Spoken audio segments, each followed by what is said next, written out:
we're going to talk about some serious stuff today.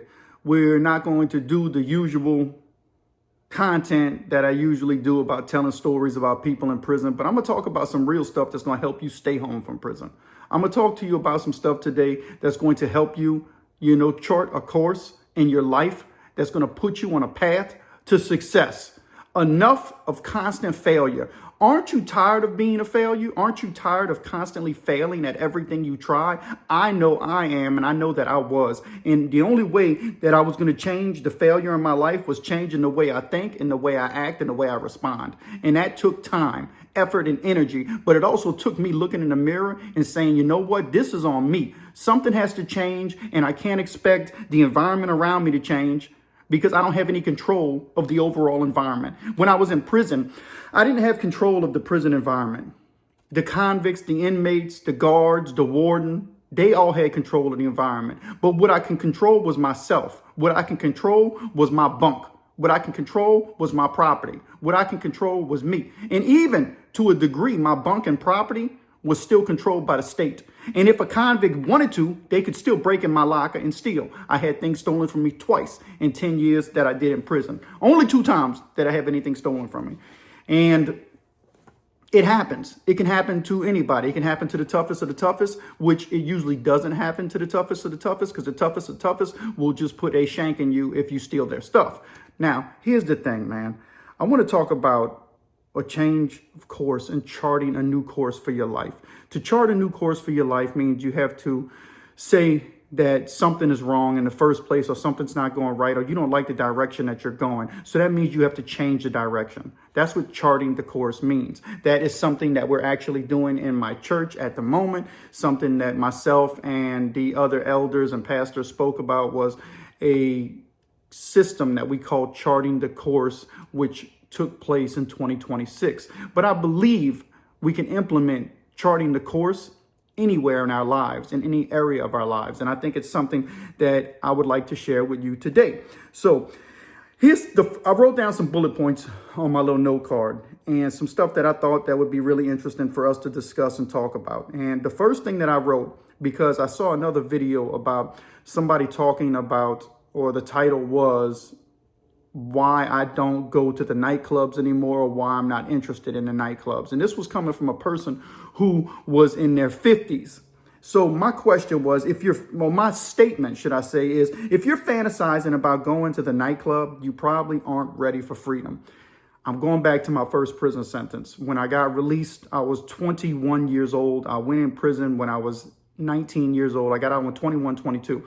So the first thing that I was thinking about, I was still young. And while I was in prison, we used to work in the field and we would fantasize about what we're going to do when we get out. And I was around people who were roughly, my age and older. And a lot of the guys would sit there and fantasize, yeah, when I get out, man, I'm going to the club. Man, I'm going to get loaded. Man, I'm going to hook up with this girl, that girl. I'm going to hook up with my boys. I'm going to get put on my game. I'm going to get me a bunch of baggies. I'm going to start slanging again. Man, I got this hustle that I want to do. I want to go jack somebody. When you have that mindset, you automatically have set yourself up for failure. One thing, your mindset is completely off, and you're speaking stuff into the atmosphere that is going to come true. We are what we say.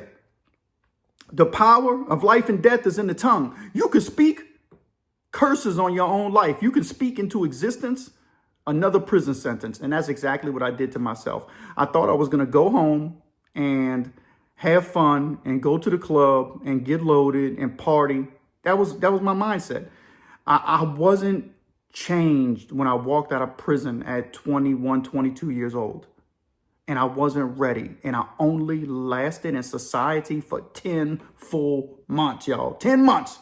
After doing time in prison, after fighting for my manhood, fighting for my booty, I went back to the same place. After being told what to do, after being hooked up on a dirty urine, when I was really not doing any narcotics at that moment in prison, to being accused of all kind of things while I was in there, to having to fight, to wake up to go work in the field, to breaking my mother's heart, breaking my father's heart, to abandoning my children. I went back out like a fool and an idiot and committed Worse crimes than I did before. I hooked up with people who I was in prison with on the streets who were just as foolish as I was. But I don't blame them. I blame myself. Because each man should be held accountable to the way that that man chooses to live or doesn't live. And so when I got out of prison, I had that nightclub mentality. Don't nothing good happen in the nightclub. You heard Tony Dungy, the phenomenal NFL coach and personal mentor to a lot of people's lives, say nothing good happens after 2 a.m. I think that's what he says. I could be wrong. You shouldn't be, no, my bad. I'm sorry. Forgive me. Nothing bad happens after 11 p.m. You should not be out of your house after 11 p.m., according to Tony Dungy. Because if you're out after 11 p.m., what good happens after 11 p.m.? There's nothing good. The restaurants that you could have, even if you was a late night diner and you wanted to go to a late night dinner with your friends and family, those restaurants have closed by that time. The only places that are still serving food at midnight are the Waffle House. And you've seen the videos. Ain't nothing happening at the Waffle House good except blah, blah, blah, blah, blah. Dudes are getting blasted. Chicks are getting blasted. Fights. You know, they ripping each other's weave out their head. You know, I seen Matrix style fights at the Waffle House. You saw the video. They threw a chair at the girl and the chair did that Matrix and she pushed that chair back. Like the bionic woman. Don't nothing good happen after 11 o'clock at night. So you don't need to be out there. And if you are an ex-con or a felon and you have a strict probation or parole system set in place and you crying that you don't got no opportunities and you out after 11 p.m., that's on you. You need to check yourself. You hadn't looked in the mirror yet. Life hadn't got hard enough for you yet. You didn't suffer enough. And you know what? Sometimes we need to suffer. And I'm going to do a video about that soon. Why mamas need to let their sons, or where mamas need to let their children, that's right, daughters included, suffer. Because it's through the suffering that you're refined. Man, let me get into this stuff, man. You know, life constantly changes, but it's often repetitive. Don't repeat bad choices. I know life is constantly changing. It's always changing. But if life is changing around you and the circle of repetitiveness keeps happening in your life, you need to step into your own destiny and make a change to where the circle isn't constantly spinning like the hamster wheel. Go on a different route. The hamster wheel ain't working. You got to change what you're doing in life. You can't do the same thing and expect different results. The axiom is simple. We can't keep repeating the same mistakes. I got home from prison and I started doing the same things. And I wondered why I went back to prison and had to do 6 years plus, give or take. You know, it's because I was an idiot and I'm lucky and I'm blessed that all I got was 6 years. And I had to come home on a little bit of paper. But it was during those 6 years that something shifted in my mind. I was still in my mid-20s, y'all, when I realized, you know what? This is not working. I'm doing something wrong. I'm doing something wrong. I'm failing. Now, other people didn't realize that that shift happened in my life, that something shifted when I looked in that mirror the night that I did. I remember it. I'll never forget it. You might have heard me say it on my channel before, when I was sitting underneath that prison phone and I had nobody else to call. Even all my friends were gone because they were still partying on their own and didn't have time for a jailbird sitting in jail, you know? And so I had to look in that mirror when I had all that alcohol. We had free world alcohol. I was running shop in prison. Whatever you wanted. You wanted a steak, we can get you a steak. We had worked out a deal with the Cisco man. And we had the free people sneaking us all kind of stuff in. It was wild. We had alcohol. And that night we was all drinking. And I can't even barely drink, but I was drinking. And I remember, I'll never forget it, man. I went back to the cell and my cellie who was watching over, he had all the alcohol on lock. He was in the cell with a bunch of our other rounds and, dudes we were cool with. And they had drank all the alcohol. And I'm like, damn, where's mine? He's like, oh, man, I knew you couldn't handle it, so I was looking out for you. He wasn't looking out for me. And he was my cellie. And I like this dude. He's a good dude. He's now passed away. He was a bodybuilder. He's the one who taught me how to work out. That's how I got swole. But he went back out and messed around with narcotics. And he wound up killing him. He lost his life. And it's unfortunate because he was a good dude. But it's that perspective and that mindset. Good thing they drank it that day, because that was the night that changed my life, that I looked in the mirror and said, something got to give. I'm done. I knew I was done. In my 20s, mid-20s, I was done. So by the time I got released at 28 years old from prison, since I've been released for the last 20 years, I met my wife shortly after coming home from prison. I have probably only been in a nightclub. I'm not going to say I never went into a nightclub, but since I've been home for 20 years, I might have been in a nightclub. On the low end, 12 times. On the high end, 24 times. So somewhere in between there is how many times I've been in a nightclub. And most of that was early on after my release, but I wasn't going in there with the mindset that I'm going to get in trouble and I want to live this lifestyle. Was just hanging out with people and kind of wound up there. But I was very cautious, and I don't go to that stuff, and I quit going a long time ago. You have to be careful. And if you're going in there with the purpose of wanting to get drunk, that's not a good thing either. If you can't control your alcohol, well, you don't need to be drinking, period, because it's only going to cause you more heartache and more pain. Do you really want that in your life? Do not depend on alcohol or women. If you're coming home from prison, if you're a female, don't depend on men. If you're coming home from prison and all you want to do is drink because you depend on the alcohol, you can't function without the alcohol, it's a problem. You don't need to be drinking, period. You need to be out of the club, out of the ballroom, and away from the alcohol, because it's a problem. It's an addiction. It's ruining your life. Is it really worth it? And what about women? Or if you're female, men, or whatever you're into. If you're dependent on your identity by being with somebody constantly, then you have a problem. That's also an addiction. You don't need to be chasing women who are living a loose lifestyle, and you know they're trouble, they're full of drama, and they're causing trouble and problems everywhere they go. That's a red flag, man. Stay away from that. You don't need that in your life. Be dependent on yourself. Understand who you are. Know that you can make it on your own. And when you find the right person, who you're going to get married to, who's going to be that person who stands by you through thick and thin, then you're going to know how to handle it, because you know how to handle yourself. I'm trying to help us today. I'm speaking to myself too. I ain't got it all figured out. But a lot of times on my channel, sometimes people ask about the way of life, and they hear sometimes the way I talk, and they don't grasp what I really went through and who I am, the man I am today. I don't play around, y'all. I laugh and joke about my prison experiences, but I take my life serious. I don't get in trouble. I don't break the law. I don't drink alcohol. I don't use narcotics. I don't go out late at night. Well, I'm not going to say that altogether, because I worked in the oil and gas industry. I was on call, so I was out late a lot. And sometimes me and my wife like to take a ride. And one thing that I always wanted to do when I got home from prison was I like snacks before I go to sleep at night. So sometimes I'll go to the donut shop, and beside the Waffle House, the donut shop is open late at night. But usually when you go in the donut shop, it ain't chaotic like the Waffle House. And me and my wife will visit the Waffle House, but we're cautious on what Waffle House we go to. We used to go to a Waffle House on the North Shore.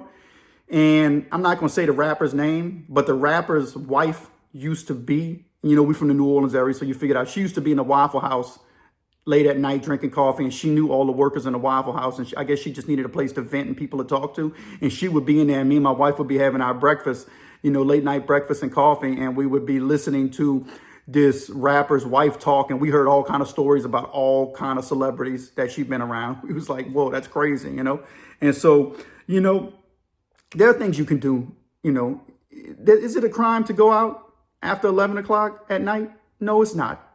But you still need to be careful. We went to the Waffle House, or I went and got donuts and milk because I like donuts.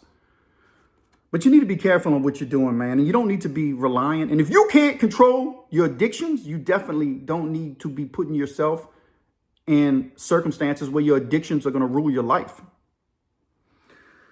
Set standards. Live by a code of conduct, not a prison code, but a man's code of conduct. You're not in prison. Quit acting like it. I'm saying this because a lot of times I see dudes who are struggling and they can't quite get a grasp in life and these are ex-convicts, but they still think they're in prison. You ain't in a cell block no more, man. You ain't got nothing to prove to no prison car. You ain't got nothing. You still answering to the shot caller in the free world? Nah, man, you your own man. You tell that shot caller to back up and go lay down in his bunk and finish his life sentence and shut up. You got a second chance. And you worried about what the shot caller's thinking while he's stuck in his cell block? If he threatens your family, then handle your business and get the police involved. And if they come on your property, do what you got to do. I tell anybody, if they come on this property, shh, you don't want to come on here. I ain't looking for no trouble, but you ain't coming on my property. And you ain't going to just come poking up on me because I'm going to do what I got to do. And that's what a man's going to do. He's going to defend himself and defend the things that matter to him. And he ain't going to be bossed by no gang. If you still in your 40s and your 50s and you care what the gangs think, you got a serious problem. You need to seek professional help. You need to go see a counselor. And you probably not married and you probably don't own your own home. You're probably living from house to house because that don't get you nowhere, man. If you were in prison, I get it. You out of prison now. We do what we have to do when we in prison. But once you're released from prison, you got to quit that foolish mentality. I'm serious, man. You see too many people like it matters what people think, what you did. Were they in prison with you? Did they do your time? Who cares what they think? Who really cares what somebody thinks about how you did your time? You did what you had to do. You were in your position, your circumstances, in your shoes, and they were somewhere totally else, somewhere separate in the world and in space and in time. They had no idea what you were going through. So who cares what they think today on what you went through when you was in prison? You know what you went through. People are going to chitter-chatter all the time. You're going to have haters. They got haters in life. So what? We move on. Depending on what comment I get, I just hit delete. You know, especially if it's personal. Now, I don't mind criticism. I don't mind varying opinions. That's fine. But don't get personal behind it. You know, all that stupid name calling, man, who cares? I'm serious, man. Live by a code, a new code, not the convict's code, but a code that says I'm a man and I can stand on my own 2 feet and get a job and hold the job down. And even when things, look, it's hard for me right now. Employment's been hard. I ain't giving up. You know, I'm blessed. I did a lot of things right to where I can still get by, but I need a job and it's been hard and I'm going to get one. And I've been doing side hustles. Side hustles ain't working. I know something's coming. It's going to work. I'm not losing heart. I'm doing this YouTube thing. I'm hoping this can take off. So if you're watching, like, subscribe to the Pen and The Shank, the most unusual and unique crime and prison channel experience on YouTube. But we just getting this thing started. I'm going to have memberships coming. But when you watch my videos, and you hit the like and subscribe and you share a comment, it helps the algorithm and it helps me to get this content out there so that we can blow up this community and we can make a difference. All right. What void are you trying to fill? When you come home from prison, man, you're trying to fill a void. What is that void? Why are you so empty? Why didn't you soul search? You got to look in that mirror. It goes back to that mirror because it always starts with you. You can't point fingers at society, your environment, this person, that person, though they may have an effect on your life.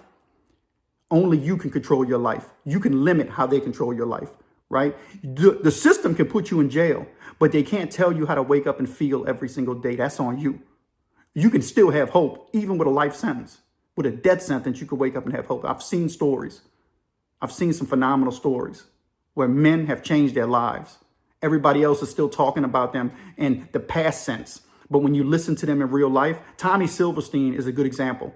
Go watch that dude's story. I was familiar with him before when I was like 14, 15 years old because I read a book called The Hot House, Life Inside Leavenworth Prison. I always was a reader. I've read more than the average person, just the way it is. But I read that book when I was around 14 or 15 years old before I'd ever been to prison, just because I was interested in true crime. And I'll never forget reading about that dude. But when you look at him later in his life, he's not the same man. Decades and decades in isolation will change any man. They don't care about the gang no more. You think he cared about the prison car after decades and decades stuck in isolation? He couldn't care less about that prison car. I promise you that. In his own words, in the own letters he wrote, he was done. This man was broken and humbled. He never got a chance to be free again. Not even on the main line. He died in isolation. That's a story for another day, whether he deserved that or not. That's a different opinion. If you can find a mentor, then mentor up, but choose wisely. You don't want any fool mentoring your life guiding you and telling you what to do, and their life is a wreck and a havoc. If their life is a wreck and it's a havoc, then don't follow them, man. Pay attention, man. They trying to tell you how you should do your finances, and they in the red on every bank account they got, and they broke, and they don't have no job. The chances are they shouldn't be speaking into your life financially. I asked a question recently on my channel. Who would you take financial advice from? Dave Ramsey, Scrooge McDuck, or a random convict with a suit full of lockers? A random convict with a suit full of lockers they won. They got the most votes. Listen, man, I get it. Sometimes listening to a random person who don't know nothing about nothing or nothing about us, they tend to give really good advice. I'll admit that. Dave Ramsey, he went bankrupt and got it all over again. If he went bankrupt again, the dude's wise when it comes to finances. He could probably get it again. Scrooge McDuck, I know he's not real, but he don't waste no money. And all of, cartoons and comic books and fantasy, Scrooge McDuck is probably the richest one. Richer than Tony Stark. Richer than the Black Panther. Richer than Bulma on Dragon Ball Z. Scrooge McDuck is the top one. He ain't spending a penny. He don't collect nothing but coins. Random convict, well, he got to hustle them soups. No weak person ain't holding those soups down, man. Listen, in closing, the nightclub scene, it's a dead end. You don't want to live a nightclub scene when you come home from prison, and you don't want to live a nightclub life. Try to change the course of your life. If you know somebody who's in prison, if you have a son, a nephew, a daughter, or anybody who's in prison and you know they're getting out and they're talking about going to the club and hanging out with their friends, you know that that's red flags. Start sounding the alarm, because you can't control them. Let them make their own decisions. They're going to have to suffer a little bit more because they didn't learn. Sometimes we got to suffer more so we can get to a better place. I had to suffer some more to get to a better place. But I manned up. I changed my principles and my beliefs, and I stick to them, and I'll break them for nobody. Nobody. You have to have principles and beliefs in place that nobody can come into your life and disrupt. You live by this. This is your code of conduct. And it needs to be good codes of conduct, not no foolishness. This ain't prison no more. You ain't on a prison yard. You don't live by the gang's rules. You should live by your own set of rules. A man is a man, and another man respects a man like that. You got to have 5 or 6 other dudes co-signing with you. That was in prison. I get it. We got to do what we got to do in prison. Sometimes you need people to have your back. You need people to have your back in society. Men of standard, men of purpose, men of wisdom. That's who you need backing you up. You don't need gang members unless those gang members are ex-gang members and ex-convicts who change the way they think. And they have something of value to offer to your life. Choose wisely, man. Man, give me a like and subscribe to the Pen and The Shank. And share this video. And if you got any good ideas for comments that you want me to talk about in the future, let me know. Listen, I lived it, y'all. I got 20 years of success under my belt. Have not been in trouble. I've accomplished and tackled a lot of mountains. And we'll talk about that going forward. And maybe even I got mentorship coming down the pipeline. But one thing about the Pen and The Shank, we are unusual and unique. And so I'm going to continue to do things differently. That's why you get the videos that you get. Man, let's get this.